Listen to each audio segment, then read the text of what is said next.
이 시대의 삶을 이렇게 많은 사람들이 이렇게 살아가는 가운데에 아주 자유분방한 이렇게 삶을 삽니다.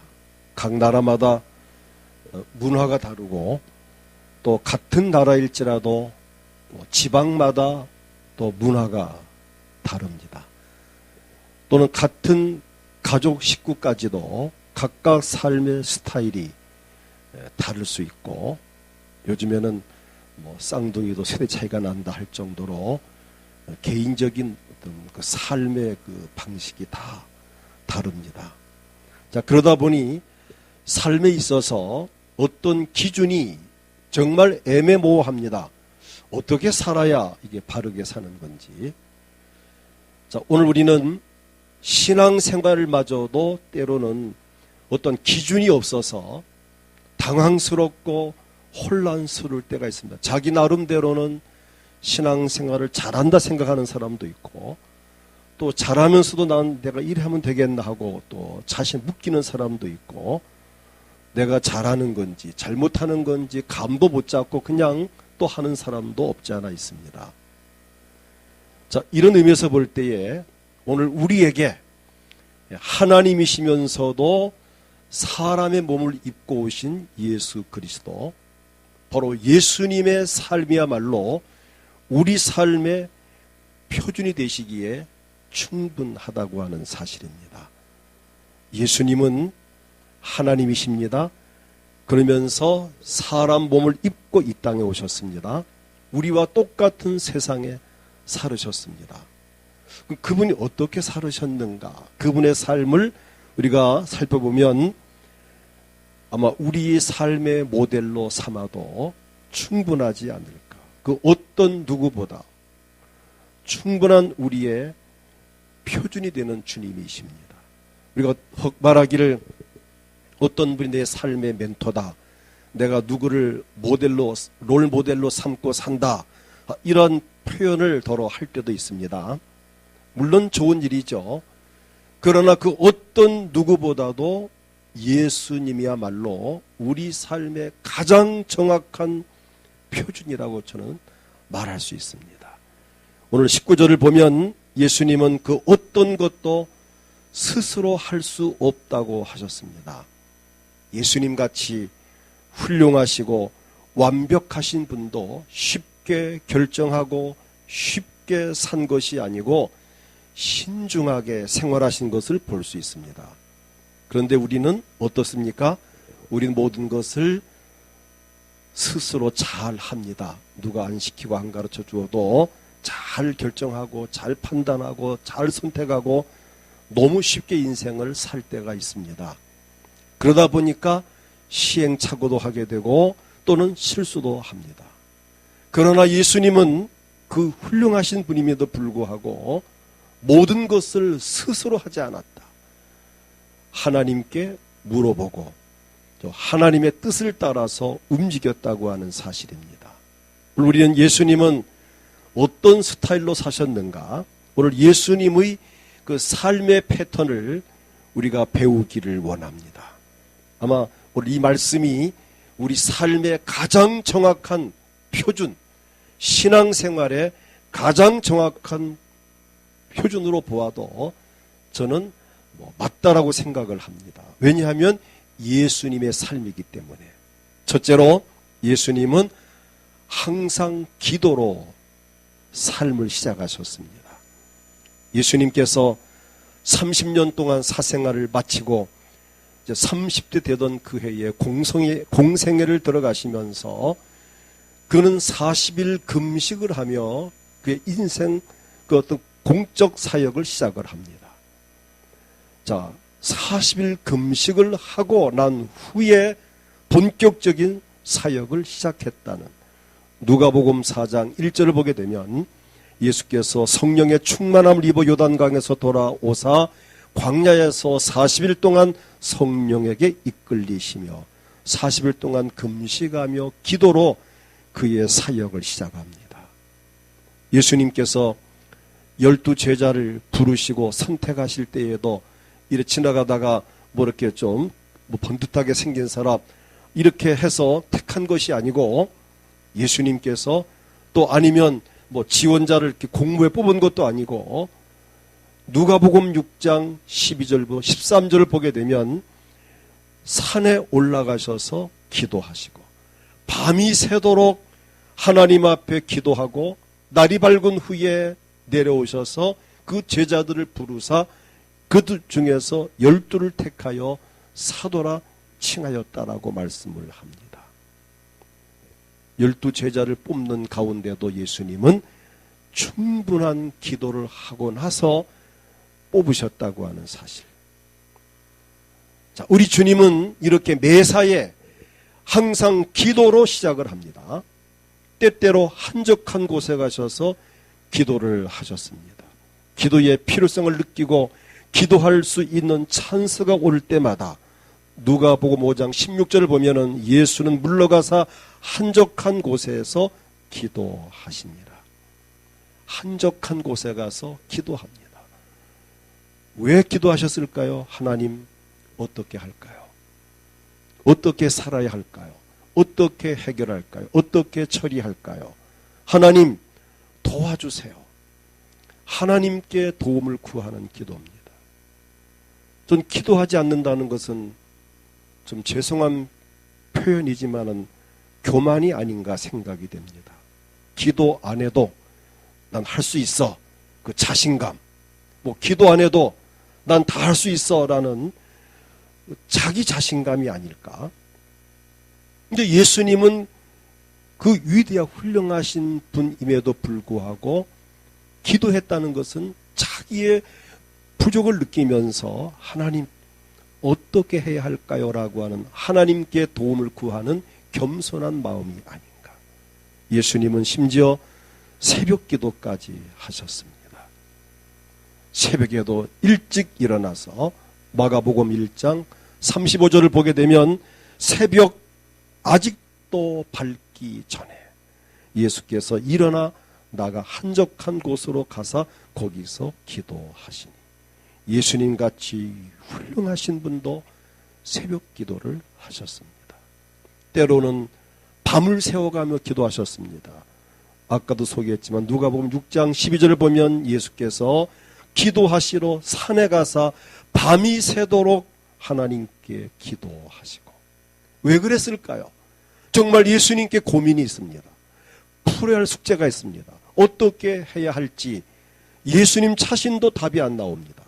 그러니까 하나님 앞에 기도할 수밖에 없는 겁니다. 하나님 도와주세요. 어떻게 하면 좋을까요? 하나님 어떻게 하면 내가 이 일을 감당할 수 있을까요? 정말 우린 예수님의 이 겸손한 모습, 하나님이신 자신이 하나님의 아들이면서도 스스로 모든 것을 판단하지 아니하시고 때로는 한적한 곳에 가서 때로는 새벽에 때로는 한밤중에 밤이 새도록 기도하신 모습은 우리에게 큰 충격이 아닐 수 없습니다. 예수님은 어떤 일을 하시기 전에 반드시 먼저 기도를 하셨습니다. 여러분 잘 아시는 오병이어의 그 기적의 현장, 보리떡 5개, 물고기 2마리를 5,000명을 먹이고도 12광줄이 거두는 그 사건을 기적을 행하시기 바로 전에 먼저 하나님 앞에 기도합니다. 요한복음 6장 11절을 보게 되면 떡을 가지사 축사하신 후에 축복하신 후에 기도하신 후에 하나님 이 떡으로 많은 여기 모인 사람들이 충분히 먹고도 남게 해주십시오라고 하는 기도를 하고 나서 떡을 떼어줄 때에 그 떡이 기적으로 늘어나는 역사가 일어났습니다. 그뿐만이 아닙니다. 십자가를 지시기 전날 밤에도 겟세마네 동산에서 밤을 새워가며 하나님 앞에 간절히 기도합니다. 여러분 삶의 과정에서 위기를 만날 때에 심각한 일을 만날 때 걱정과 근심이 있을 때에 고민스럽고 힘들 때에 두렵고 답답할 때에 고민하지 마시고 우리 예수님 같이 하나님 앞에 기도하시길 바랍니다. 뭐가 잘 안 될 때, 뭐 장사가 잘 안 될 때, 또 직장에 어려움이 있을 때, 또 취직이 잘 안 될 때 정말 하나님 앞에 뜻을 정하여 금식하며 본인이, 물론 부모도 기도해야 되지만 본인이 하나님 앞에 기도하는 게 중요합니다. 본인의 기도. 물론 부모의 기도도 필요해요. 그러나 본인이 정말 하나님 앞에 엎드려 간구한 이런 기도가 오늘 우리에게 필요합니다. 예수님께서는 겟세마네 동산 기도하실 때 그 모습을 여러분 기억하십니까? 누가복음 22장 44절을 보게 되면 예수께서 힘쓰고 애써 더욱 간절히 기도하시니, 기도의 모습입니다. 땀이 땅에 떨어지는 핏방울같이 되더라. 이마에서, 온몸에서 땀이 떨어지는데 핏방울같이 되었다고 하는, 얼마나 몸부림쳤으면 이런 기도를 하셨을까요? 오늘 이런 부분이 우리 삶의 참 기준이 되어질 한 부분이 아닐 수 없습니다. 그 다음 두 번째는 삶의 기준을 하나님의 말씀에 두셨습니다. 예수님께서 40일 금식기도 하실 때 마귀가 와서 예수님을 시험합니다. 돌을 떡으로 만들어 보아라. 성전 꼭대기에서 뛰어내려 보아라. 내게 절을 하라. 자, 이런 마귀의 유혹과 시험이 왔을 때에 예수님은 말씀으로 그것을 물리칩니다. 신명기 8장 3절 말씀을 가지고 이렇게 마귀에게 대항을 합니다. 너를 낮추시며 너를 줄이게 하시며 또 너도 알지 못하며 네 조상들도 알지 못하던 만나를 내게 먹이신 것은 사람이 떡으로만 사는 것이 아니요 여호와의 입에서 나오는 모든 말씀으로 사는 줄을 내가 알게 하려 하심이니라. 넌 떡을 만들어 보려 하지만 우리 인간은 떡만 가지고 사는 것이 아니다. 하나님 말씀을 가지고 살아야 한다. 또 신명기 6장 13절로 또 대답을 합니다. 여호와를 경외하며 그를 섬기며 그의 이름을 맹세할 것이라. 마귀가 끈질기게 계속 시험하니까 신명기 6장 16절 말씀을 인용하셔서 너희가 맞서야 시험한 것 같이 너희의 하나님 여호와를 시험하지 말라 하셨는데 너 왜 나를 자꾸 시험하느냐. 이렇게 말씀을 가지고 마귀의 유혹을 뿌리치고 이기셨습니다.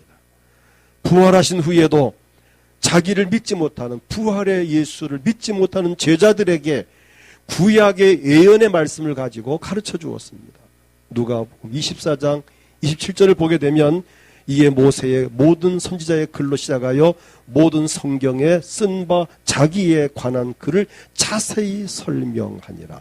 부활에 대한 예언의 말씀을 자세히 일러주면서 제자들의 갈등과 고민을 풀어주었습니다. 우리 예수님은 구약 성경을 능통하실 정도로 많이 읽으셨고 그 구약의 말씀을 삶의 기준을 삼으신 것을 볼 수 있습니다. 한 율법학자가 예수님께 와서 예수님 어떻게 하는 것이 하나님을 잘 믿는 겁니까? 라고 물을 때에 예수님께서는 마태 22장 37절을 보게 되면 내 마음을 다하고 목숨을 다하고 뜻을 다하여 주 너희 하나님을 사랑하라 하지 않았느냐. 그 계명을 지키라고 하는 율법을 일러주면서 말씀을 하셨습니다. 예수님은 어떤 일을 하시든지 홀로 스스로 결정하고 판단한 것이 아니라 오늘 본문을 보게 되면 요한복음 5장 30절 우리 아까 읽었지만은 이렇게 말씀합니다. 내가 아무것도 스스로 할 수 없더라. 예수님같이 훌륭하신 분도 아무것도 없습니다. 그 어떤 것도 스스로 할 수 없다. 듣는 대로 심판하노니. 듣는다는 것은 뭘 듣는다는 거죠? 하나님의 말씀을 듣는 겁니다. 하나님 말씀은 어떻게 내게 말씀하시는가? 듣는다는 이 단어, 경청한다는 것입니다. 삶의 현장에서 하나님 말씀을 듣는 훈련을 하기를 축복합니다. 어떤 일을 만났을 때, 중대한 결정을 할 때 하나님 어떻게 할까요? 일단 질문을 하십시오. 그때 하나님께서 이렇게 하라 귀에 들리진 않지만 정말 하나님 말씀을 듣고자 하는 사모함이 있다면 바로 오늘 이 시간같이 설교를 통해서 들었던 말씀들이 떠오를 것입니다. 평소 여러분이 성경을 읽었을 때에 그 읽었던 말씀들이 떠오를 것입니다. 우리가 평상시에 왜 성경을 읽어야 되고 왜 들어야 합니까? 위기를 만났을 때, 정말 내가 두렵고 답답할 때에 바로 그때마다 하나님은 내가 읽었던 말씀, 들었던 말씀들을 생각나게 하셔서 내게 응답을 하신다고 하는 사실입니다. 오늘 들은 이 설교 말씀도 여러분 삶의 현장에서 때때로 생각나실 겁니다. 아, 예수님의 삶의 그 패턴은 첫째는 기도하셨다. 둘째는 말씀을 중심하셨다. 나도 예수님같이 무슨 일을 하든 기도로 시작하고 내가 기도보다 앞서지 말고 말씀보다 앞서지 말아야지. 이런 말씀들이 생각날 때에 여러분의 삶은 반듯할 수 있고 실패하지 않을 수 있습니다.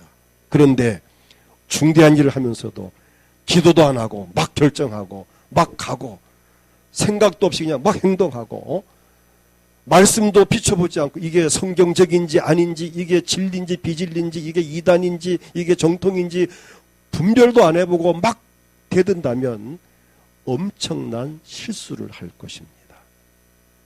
예수님께서 우리에게 좋은 본을 보여주셨습니다. 우리 예수님 어떤 경우도 말씀보다 앞서가지 않으셨습니다. 하나님 말씀을 삶의 기준으로 삼으셨습니다.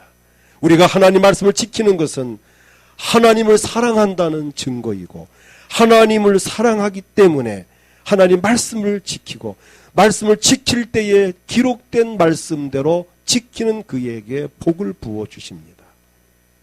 오늘 삶의 기준을 하나님의 말씀에 둘 수 있기를 축복합니다. 그 다음 셋째로 예수님은 매사에 성령님의 인도를 받으셨습니다. 이게 예수님의 삶의 스타일입니다. 무슨 일을 하든 성령님과 의논하고 성령님의 자문을 받고 성령님의 도움을 받습니다. 태어날 때부터 마태복음 1장 18절을 보면 예수 그리스도의 나심은 이러하니라 그 어머니 마리아가 요셉과 야콘하고 동거하기 전에 성령으로 잉태된 것이 나타났더니 태어날 때부터 성령님의 도움을 힘입습니다.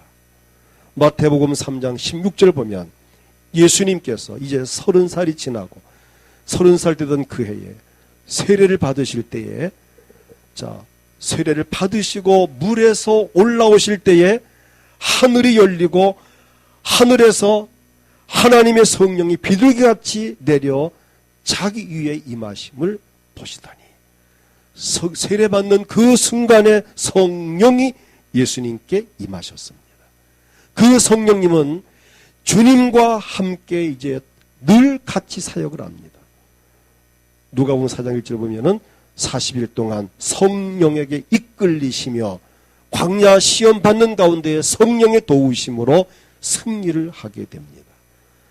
사도행전 10장 39절을 보게 되면 이에 나사렛 예수에게 성령과 능력을 기름 붓듯 하셨으며 그가 두루 다니시며 선한 일을 행하시고 마귀에게 눌린 사람 모든 사람을 고치셨으니 이는 하나님이 함께 하셨습니다.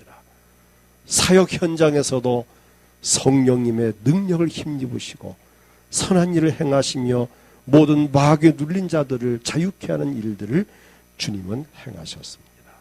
예수님같이 위대하신 분도 늘 성령님의 인도를 받았습니다. 여러분 성령님과 함께 사역하기를 축복합니다. 분명한 것 어떤 경우에도 다시 말합니다. 기도보다 앞서지 말자. 말씀보다 앞서지 말자. 성령님보다 앞서지 말자. 바로 이 삶이 예수님의 삶의 스타일입니다. 항상 먼저 기도하고 응답이 온 후에 움직이셨고 항상 어떤 말씀을 하시든 어떤 일을 행하든 성경 말씀을 근거해서 비춰보고 확인한 후에 행동에 옮기셨고, 또 늘 성령의 도움을 구하면서 성령님의 감동과 감화와 인도를 따라서 주님은 움직이시는 것. 이게 예수님의 삶의 패턴입니다. 끝으로 예수님은 하나님께 영광 돌리는 삶의 목적을 두셨습니다. 가장 귀한 부분입니다. 우리 삶의 목적이 어디에 있습니까? 하나님께 영광을 돌리는 것입니다. 예수님의 산상수훈에서 말씀하시기를, 마태오 5장 16절 보면은 너희 착한 행실로 하나님께 영광을 돌리게 하라고 말씀하셨습니다. 하늘에 계신 너희 아버지께 영광을 돌려라. 착한 행실로 하나님께 영광을 돌려라. 주님 가르친 기도 내용 가운데 보면 마태 6장 13절을 보니까 우리를 시험에 들게 하지 마옵시고 다만 악에서 구하시옵소서. 그리고 나라와 권세와 영광이 아버지께 영원히 있사옵나이다. 하나님께 영광 돌리는 데에 그 기도를 마무리를 하십니다. 예수님께서 첫 번째 기적을 행하신 사건 물어봅니다. 예수님이 생애의 첫 번째 행하신 기적이 무슨 기적입니까? 그렇죠? 가나 혼인잔치에서 물을 포도주로 만든 사건입니다. 과연 예수님이 이런 기적, 표적을 행하셨는데 그 행하신 목적이 뭘까? 요한복음 2장 11절 보면은 잘 나타납니다. 예수께서 이 첫 표적을 갈릴리 가나에서 행하여 그의 영광을 나타내심에 제자들이 그를 믿으니라. 하나님의 영광을 나타내셨다고 하는 사실입니다. 이것이 예수님의 사역의 목적이고 표적을 일으키는 행하는 목적이었습니다. 여러분, 또 하나 놀라운 사건이 있죠. 누가복음 17장 18절을 보게 되면 10명의 나병 환자가 예수님께 고침받았습니다. 그 중에 한 사람이 예수님께 와서 예수님, 내가 정말 예수님 때문에 병이 다 나았습니다. 예수님 참 감사합니다 하고 와서 사례를 합니다. 그때 주님께서 의식하는 거 있는 것은 이렇게 묻습니다. 9은 어디 있느냐? 10명 고침받지 않았느냐? 그런데 이 이방인 외에는 하나님께 영광을 돌리러 돌아온 자가 없느냐? 어찌 10명이 고침받았는데 어찌 너 한 사람만 하나님께 영광을 돌리러 왔느냐? 예수님의 간절한 희망은 10사람 모두가 하나님께 영광 돌리기를 원하셨던 것입니다. 예수님은 모든 사역의 목적이 하나님의 영광을 돌리는 것입니다. 오늘 저나 여러분도 삶의 목적을 하나님께 영광을 돌리는 데에 둘 수 있기를 축복합니다. 우리 학생들이 공부하는 목적, 또 왜 공부하니? 좋은 학교 가려고요. 왜 좋은 학교 가니? 취직잘 하려고요. 왜 취직잘 하니? 그래야 장가 잘 가고 시집 잘 가고 잘 살죠. 왜 잘 사니? 그래야 멋지게 살죠. 그게 끝입니다. 나쁜 건 아니죠. 내가 공부를 잘함으로 하나님께 영광 돌리고 싶습니다. 내가 좋은 사람과 결혼하여 가정을 이루면서 하나님께 영광 돌리고 싶습니다. 내가 좋은 직장을 들어가고 사업을 하면서 하나님께 영광 돌리고 싶습니다. 내가 돈을 많이 벌어서 내가 그 모은 돈을 가지고 선한 사업을 하고 구제하고 봉사, 선교하면서 가난한 자를 도우면서 하나님께 영광 돌리고 싶습니다. 내가 건강한 몸으로 정말 내가 막 세계를 다니고 막 여행하고 막 그냥 스포츠를 즐기고 이것이 목적이 아니라 내가 건강한 몸으로 약한 자를 돕고 내 건강 힘 닿는 데까지 내가 참 봉사하고 선교하며 내가 복음 전하며 이 건강으로 하나님께 영광 돌리고 싶습니다. 내가 오래오래 살면서 주의 복음을 더 전하고 싶습니다. 우리 삶의 목적이 하나님의 영광을 위함이라면 하나님께서 얼마나 기뻐하실까요? 그러한 사람을 절대 하나님은 실망시키지 않습니다. 예수님의 삶을 들여다보면 하나하나 구구절절이 하나님의 영광을 위한 것이었습니다. 요한복음 14장 13절을 보게 되면 이렇게 말씀합니다. 너희가 내 이름으로 무엇을 구하든지 내가 행하리니. 우리가 기도할 때 예수님께서 행하신다는 겁니다. 근데 행하시는 목적이 있습니다. 오늘 저나 여러분 기도할 때에 기도에 응답하심의 목적이 있습니다. 왜 우리 기도를 들어주시느냐? 그 다음 절이 뭐지요? 이는 뭐지요? 아버지로 하여금 아들로 말미암아 뭡니까? 영광을 받으시게 하려 함이라. 엄청난 말씀입니다. 여러분이 기도할 때에 그 기도가 이루어짐으로 아버지께 영광을 돌리게 하려 함이라. 하나님은 우리로 하여금 영광 받기 원합니다. 여러분의 기도가 상달되면, 이루어지면 그 이루어진 사건이 하나님의 영광이 될 일이라면 들어주신다는 겁니다. 그런데 기도를 안 하면 응답받을 일도 없죠. 기도를 안 하는데 어떻게 응답받습니까? 안 하는 건 아니죠. 하긴 하죠. 한두 번 하다 말죠. 항상 주여 하다 말고 며칠 하다 말고 몇 번 하다 말고 이게 문제입니다.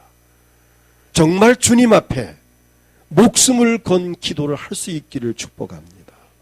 목적을 위해서 예수님과 같이 겸손한 마음으로 정말 간절한 마음으로 하나님 앞에 기도를 하십시오. 예수님께서 하신 이 약속, 우리 함께 이 요한 14장 13절 읽겠습니다. 너희가 내 이름으로 무엇을 구하든지 내가 행하리니 이는 아버지로 하여금 아들로 말미암아 영광을 받으시게 하려 함이라. 우리 예수님도 여러분의 기도를 들어주심으로 그 기도가 이루어지는 것 때문에 하나님께 영광을 돌리고 싶어 하시는 겁니다. 예수님께서 내가 내 소원을 들어주어서 아버지께 영광 돌리고 싶다. 내 이름으로 기도 좀 해라. 내 이름으로 기도 좀 해라. 내 이름으로 기도한 내가 들어줄 거고 이루어지는 그 사건을 통해서 아버지께 영광 돌리고 싶은데 너 내 이름을 갖고 기도하라. 그 말씀입니다. 이처럼 예수님의 삶은 언제나 하나님의 영광에 초점을 맞췄습니다. 그야말로 우리가 본받아야 할 삶입니다. 그래서 신약성경 고린도전서 10장 31절을 보게 되면 함께 읽겠습니다. 그런즉 너희가 먹든지 마시든지 무엇을 하든지 다 하나님의 영광을 위하여 하라. 우리 삶의 목적입니다. 먹든지 마시든지 사업을 하든지 공부를 하든지 직장생활하든지 뭘 하든 간에 다 합니다. 다 하나님의 영광을 위하여 하라. 자기만을 위해서 하지 말자. 내 자식만을 위해 하지 말고 하나님 영광을 위하여 하라. 예수님의 말로 모든 삶의 초점을 하나님의 영광에 맞추셨습니다. 오늘 세상에서 우리가 본받아야 할 인물들이 많지만 많은 유인들이 있고 성인들이 있습니다. 여러분 주변에도 정말 훌륭한 분이다. 내가 이분 같으면 내 스승을 삼고 싶다. 내 인생의 롤 모델로 삼고 싶다라고 생각되는 분도 우리 주변에 많이 있습니다. 그런데 인간은 모두가 다 불완전합니다. 오직 우리가 본받아야 할 분은 오직 예수 그리스도 한 분이십니다. 우리의 구세주이시면서 우리의 롤 모델이 되시는 예수님의 삶의 그 패턴을 배웁시다. 무슨 일이든지 기도로 시작하신 예수님의 삶, 그리고 오직 하나님 말씀을 근거해서 말씀을 중심해서 살아가신 예수님의 삶, 그리고 자신도 능력 있고 대단한 지혜가 있지만은 혼자 하지 아니하시고 항상 성령님의 인도를 받으시는 예수님의 삶, 그리고 모든 일들을 자기 영광이 아닌 하나님의 영광을 위하여 살으신 예수의 그 삶은 정말 우리가 본받아야 할 삶입니다.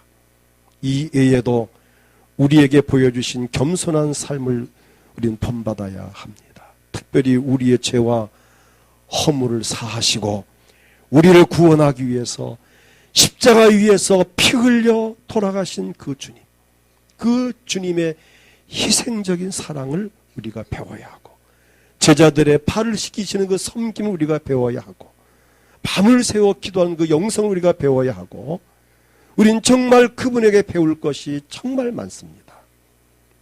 우리는 예수님같이 위대하신 분도 스스로 아무것도 할 수 없고 오직 하나님의 뜻대로 하신다고 하셨는데, 이제 우리도 늘 성령님의 인도를 받으면서 날마다 주 안에서 행복한 삶을 살아갈 수 있기를 축복합니다. 다 같이 오늘 본문 요한복음 5장 19절 말씀을 읽고, 그리고 이어서 30절을 읽고, 그리고 난 후에 하나님, 내가 정말 예수님과 같이 이런 삶을 살고 싶습니다. 뜨겁게 기도하는 시간을 갖습니다. 19절 먼저 읽겠습니다. 그러므로 예수께서 그들에게 이르시되 내가 진실로 진실로 너희에게 이르노니 아들이 아버지께서 하시는 일을 보지 않고는 아무것도 스스로 할 수 없나니 아버지께서 행하시는 그것을 아들도 그와 같이 행하느니라. 아멘. 쭉 내려가서 30절 읽겠습니다. 내가 아무것도 스스로 할 수 없노라. 듣는 대로 심판하노니 나는 나의 뜻대로 하려 하지 않고 나를 보내신 이의 뜻대로 하려 함으로 내 심판은 의로우니라. 이 시간 다 같이 통성으로 기도할 때, 주님, 나도 스스로 아무것도 할 수 없음을 고백합니다. 그러나 내가 이때까지 스스로 곧잘 한 것을 회개합니다. 옳은 일인지 알았고 내가 잘하는 줄 알고 했는데 알고 보니 실수고 허물이었는데 주님 용서하시옵소서. 내가 이제부터의 삶은 예수님의 삶의 패턴을 배우기 원합니다.